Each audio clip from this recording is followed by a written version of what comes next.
Bonjour. Aujourd'hui, je vous propose un rabat flexible rabattu à l'aiguille. Cette forme de rabat-là est souvent proposée dans la technique de bas quand on tricote des bas en Magic Loop. Souvent, ils vont nous proposer de rabattre à l'aiguille. C'est une technique que j'aime bien, qui est stable et qui est très souple. Alors, je vous suggère de prendre environ 3 à 4 fois la longueur de fil qui correspondrait à votre circonférence de bas ou à la partie à rabattre. Alors, je prendrai 3 à 4 fois la longueur du nombre de mailles que j'ai à rabattre. Alors, c'est tout simple. Je vais prendre les 2 premières mailles comme si je les tricotais à l'envers, à l'aiguille. Je vais enfiler mon aiguille dans ces 2 mailles-là.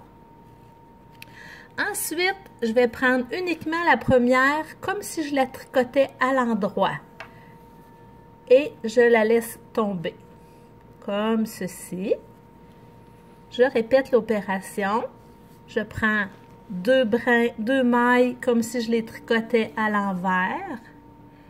Et je prends la première à l'endroit et je la laisse tomber. Tout simple, tout simple. 2 à l'envers.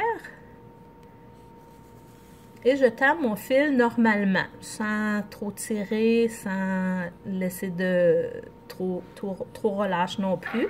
À l'endroit, sur une seule maille, que je laisse tomber. À l'envers. À l'endroit et je laisse tomber. Je vous en fais encore quelques-unes. À l'envers. À l'endroit et je laisse tomber. À l'envers. À l'endroit et je laisse tomber. Alors déjà, vous pouvez voir apparaître une finition qui est très souple, qui vallonne pas, parce que souvent dans certaines techniques de rabat souple, le tricot vallonne, puis c'est pas le résultat qu'on recherche, surtout pour un chandail ou un bas de manche. On n'aime pas quand ça vallonne. Alors, c'est une technique très intéressante qui est définitive. C'est une technique, par contre, son inconvénient, c'est quand même difficile.